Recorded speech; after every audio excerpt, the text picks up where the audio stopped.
Wait lang, yung ventilador. Natunog siya.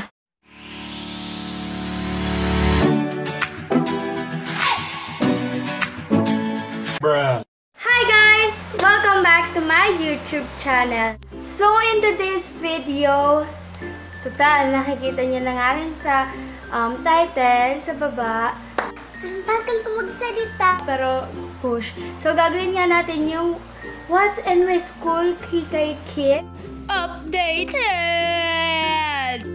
And ginawa ko na to dati and nandun ako sa school noon nung ginawa ko yan. So, I'm gonna link it na lang dyan sa taas. Hindi ko na matiis na hindi gawin to or na gawin to. Basta gano'n, hindi ko na matiis na hindi to gawin.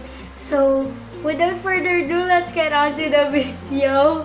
And gusto ko lang i-shoutout si Ma'am Jen Garcia. Hi, Ma'am!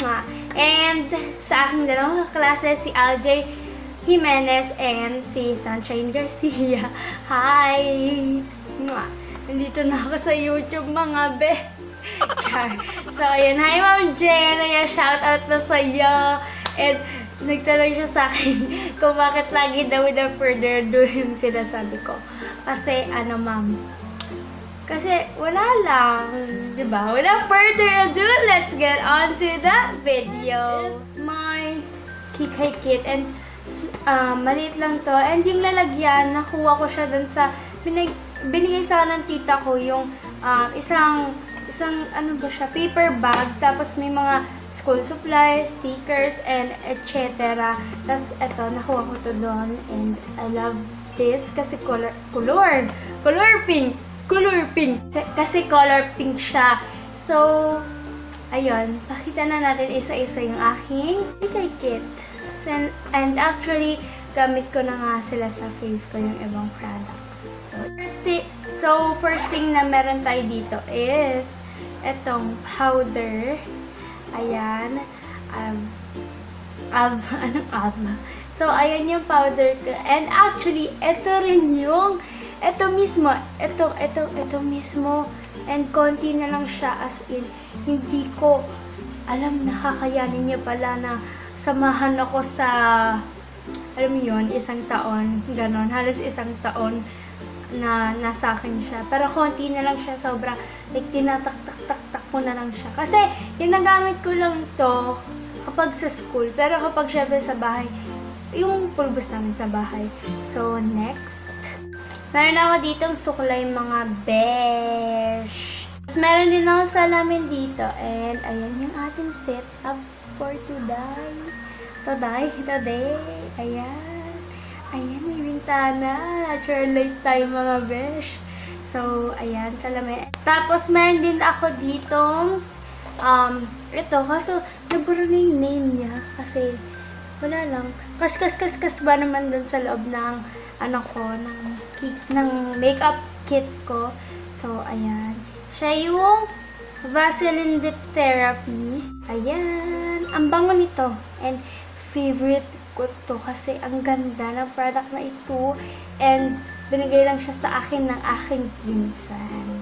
Next naman na meron tayo ay ito. Ito. Ano yan? Curler. Siyempre. Ito yung ginagamit ko sa school and at the same time, ito rin yung ginagamit ko pag makeup video ko, ganon. Tapos, nandito rin yung aking EV Advance. Hindi nyo nababasa. Sorry, hindi kasi nagpa-focus. Basta yan, yung Pro Brow Duo ng Everbilena. Tapos, meron naman ako dito, Everbilena. Wait. Yan, Everbilena na lip and cheek roller. Nabili ko siya doon sa SM department store, sa SM Bacoor. Nagbabago yung lighting natin. So, bilis-bilisan na natin ang paggawa ng video ito. And, ito yung gamit ko ngayon sa lips ko. And, meron ako dyan ng konti. So, ayan. Yung yung brow duo, ginamit ko siya kaninang umaga. Pero, syempre, nag-practice kami ng karakol. Actually, umitim talaga ako. Kung hindi nyo lang napapansin. Hindi napapansin. Pero siya, papansin nyo na umitim ako. Pero, dead naman na yan. So, ayun. syempre, nag-practice nga ng karakol kasi magsasayaw kami ng karakol sa July. Tapos, ayan, ginamit ko siya sa kilay ko. And syempre, medyo nawala na yan kasi pinagpawisan, ganon. So, yeah. Tapos, last thing na meron ako dito ay ito. Kunwaring spoolie, pero ano lang to, doon sa mascara. So, yun lang naman yung video natin ngayon. And salamat sa panonood, guys. And I hope na nagustuhan nyo. And please click the subscribe button to be part of the #FamilyJazz. I love you guys so much. And thank you for watching. See you in the next one. Bye!